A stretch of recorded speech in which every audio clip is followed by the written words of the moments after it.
विंका या सदाबहार से अगर साल भर फूल लेना है ना, तो आपको ये सारे स्टेप अभी कर लेने होंगे, जिससे कि आपका पौधा बहुत ही हेल्दी हो जाएगा और बहुत ज़्यादा बुशी भी हो जाएगा। तो चलिए आज के वीडियो में शुरू करते हैं। विंका या सदाबहार की केयर कैसे करेंगे हम, जिससे कि ये पूरे साल फूल देते रहते हैं। बहुत ही खूबसूरत फूल होते हैं इसके। इसमें दो तरह की वैरायटी आती है, हाइब्रिड और देसी। दोनों ही तरह की वैरायटी के बारे में बताऊंगी कि कैसे आपको केयर करना है। साथ ही इसकी रिपोर्टिंग इस टाइम में कर लीजिए तो बहुत ही बढ़िया रहेगा। अच्छे से कंपोस्टिंग करना होता है, इसके साथ ही इसकी ट्रिमिंग करिए।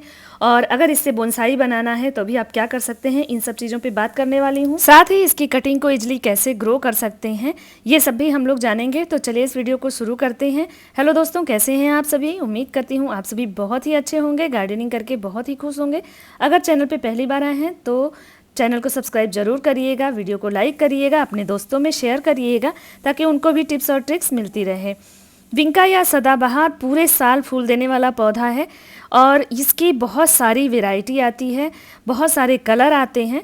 तो आप इसको सर्दियों में अगर ले आते हैं ना, तो बहुत सारी वैरायटी आपको मिल जाती है। इस टाइम में नर्सरी में कुछ पौधे मिल जाते हैं कहीं कहीं, लेकिन ज़्यादातर इसकी जो पौध है वो नर्सरी में सर्दियों में ही मिलती है। मतलब सितंबर अक्टूबर से आपको मिलने लगेगी। अगर आपने लगा रखा है तो इसकी रिपोर्टिंग करते समय आपको किन बातों को ध्यान देना है, और साथ ही इसकी कटिंग हम लगाएंगे ट्रिमिंग करने के बाद। तो स्टेप बाय स्टेप मैं आपको बताते चलती हूँ कि कैसे कैसे आपको क्या केयर करनी है अभी जुलाई में विंका के साथ। तो फर्स्ट स्टेप है, आप सबसे पहले इसकी हार्ड प्रूनिंग करिए। थोड़ा सा अपने मन को कड़ा करना पड़ता है, क्योंकि इस पौधे में हर ब्रांच में फ्लावरिंग हमेशा होती रहती है। लेकिन अभी गर्मियां सहने के बाद पौधे की हालत ख़राब है, तो अगर ये सारे काम हमने नहीं किए तो पौधा हमारा हेल्दी नहीं होगा। इसी तरह से आधा अधूरा फूल देता रहेगा, घना नहीं हो पाएगा। तो इसके लिए हमें मन को कड़ा करके और इसकी हार्ड प्रूनिंग कर देनी है।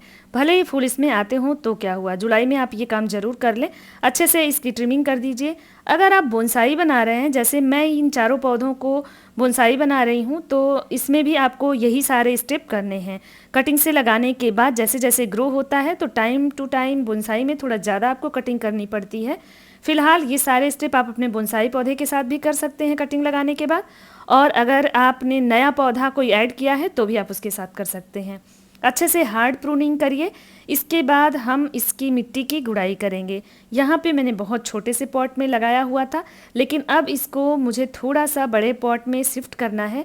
अगर आपके यहाँ पॉट सही है, आपको पॉट चेंज नहीं करना है, तो आप खूब अच्छे से गुड़ाई करके उसमें से आप रेसे वगैरह जो होते हैं रूट्स में, उसको निकालिए। मैं यहाँ पे इसको रिपोर्ट करूँगी। अगर आपको रिपोर्ट करना है तो आपको भी ये स्टेप फॉलो करना पड़ेगा।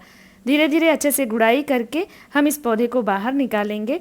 इसके लिए आप एक बेहतर मिट्टी बनाएंगे जिसमें कंपोस्ट हो। एक बार साल में आप कंपोस्टिंग कर दीजिए, पूरे साल ये पौधा फ्लावरिंग करता रहता है। ये बहुत ही रफ टफ पौधा है। आप इसको धूप में रखेंगे, सेमी शेड में रखेंगे, तब भी ये फूल देते रहते हैं। इनके फूल कभी भी कम नहीं होते हैं। देखिए, एक साल में इनकी रूट्स ऐसी हो गई हैं। ये कटिंग से मैंने पौधे लगाए हैं और कम से कम 3 से 4 बार इनकी ट्रिमिंग साल भर में हुई है, क्योंकि मैं इनकी बोनसाई बना रही हूँ। तो अभी जुलाई में हम इसकी ट्रिमिंग करेंगे, इसके बाद एक बार सितंबर में करते हैं, फिर फरवरी में करते हैं, और इसके बाद अप्रैल स्टार्टिंग में कर देते हैं, ताकि गर्मियों में भी पौधा हमारा घना रहे। 3 से 4 बार हम इसकी ट्रिमिंग कर देते हैं तो पौधा हमारा जो बोनसाई होता है वो अच्छे से चलता है, और तभी ये बोनसाई शेप में आता है। इसके जो तने होते हैं वो धीरे धीरे मोटे होते हैं। जितनी ज़्यादा ट्रिमिंग करेंगे उतनी ही अच्छी बोनसाई बन करके तैयार होगी। अगर आप सिर्फ पौध रखे हुए हैं, आप बोनसाई नहीं बना रहे हैं, तो आप 2 बार साल में ट्रिमिंग कर सकते हैं। एक बार फरवरी मार्च में और एक बार अभी जुलाई अगस्त में। तो यहाँ पे मैंने अच्छे से इसकी हार्ड प्रूनिंग करके और पौधे को इस मिट्टी में रिपोर्ट कर दिया है। इसकी जो सॉइल मिक्स मैंने बनाई है उसमें 40% मैंने गार्डन सॉइल लिया है, 30% मैंने सैंड मिलाया है ताकि मिट्टी वेल ड्रेन रहे, और 20% मैंने कंपोस्ट लिया है। 20% कंपोस्ट में हम गोबर की खाद या वर्मी कंपोस्ट ले सकते हैं। इसके अलावा उसमें हम सरसों खली ज़रूर मिलाएंगे। थोड़ा सा सरसों खली का पाउडर ले लेंगे और 2 चम्मच कम से कम नीम खली मिलाएंगे। ये तीनों ही चीज़ें मिक्स करके हम अपने सॉइल जो भी बना रहे हैं इसके लिए उसमें मिला देंगे और इसके बाद जो है इसी में हम रिपोर्ट कर देंगे। इस तरह की कंपोस्टिंग अगर आप करते हैं तो पूरे साल आपको कंपोस्ट डालने की ज़रूरत नहीं होगी। आप चाहें तो फरवरी में एक बार फिर से इसमें कंपोस्टिंग कर सकते हैं। देसी विंका या सदाबहार जो होता है उसकी रूट्स बहुत तेज़ी से फैलती हैं, तो आप उसको इस तरह से निकाल करके रूट को ट्रिम कर दीजिए। इस टाइम में रूट को इस तरह से आप काट देंगे ना तो पौधे पे कोई असर नहीं आएगा और इसके बाद आप इसको रिपोर्ट कर दीजिए। जैसे मिट्टी मैंने बताई है उसी मिट्टी में दोनों पौधों की केयर आप सेम करेंगे, लेकिन फ्लावरिंग में आप फ़र्क देखेंगे। जो देसी वाले पौधे होते हैं उनमें बहुत ज़्यादा फ्लावरिंग होती है, साथ ही बहुत ज़्यादा बीज भी बनते हैं। और देसी वाली जो वैरायटी होती है ना उन पौधों में आपको कटिंग लगाने की ज़रूरत ही नहीं पड़ेगी। एक पौधा आपने लगा दिया तो बार बार आपके पास इतने पौधे बन जाएंगे बीजों से कि आपको हटाना पड़ता है, जंगल बन जाता है इसका। यहाँ पे मैंने अपने चारों पौधों को रिपोर्ट कर दिया है सेम तरीके से, सेम तरह की मिट्टी बना करके। तो चलिए अब कटिंग लगाते हैं। यहाँ पे मैं हाइब्रिड पौधों की कटिंग लगाऊंगी क्योंकि देसी वाले पौधों की कटिंग लगाने की तो ज़रूरत ही नहीं पड़ती है। बीजों से वो इतना ज़्यादा फैलते हैं कि यहाँ वहाँ जगह जगह हमारे गमलों में और हमारी क्यारियों में ये अपने से हो जाते हैं। तो इसलिए हम देसी की ही कटिंग लगाते हैं क्योंकि ये बीज से जल्दी तैयार नहीं होते हैं।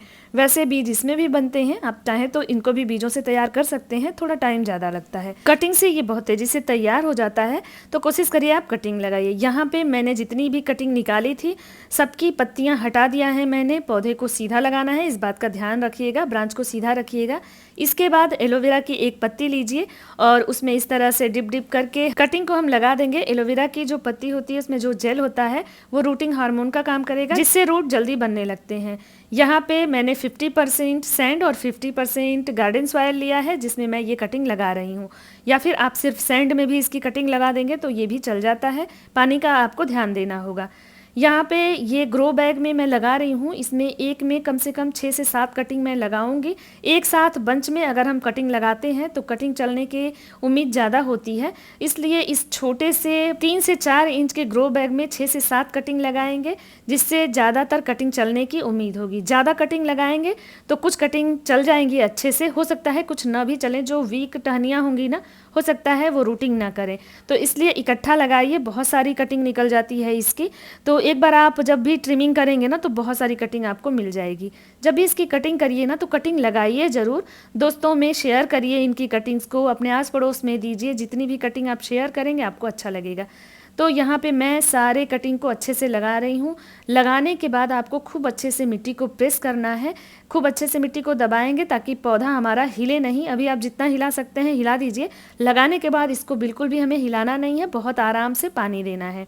कुछ कटिंग यहाँ मैं इन गमलों में भी लगा रही हूँ क्योंकि इनमें भी कटिंग के चलने की उम्मीद बहुत ज़्यादा होती है, बहुत तेज़ी से कटिंग लग जाते हैं अगर आप किसी गमले में लगा देते हैं तो। ये वाली ट्रिक बहुत यूज़फुल है, एक बार आजमा के ज़रूर देखिएगा। आप सेम पौधे की कटिंग अगर सेम पॉट में लगाते हैं ना तो कटिंग थोड़ा तेज़ी से ग्रो हो जाती है और इसकी केयर भी बहुत अच्छे से हो जाती है।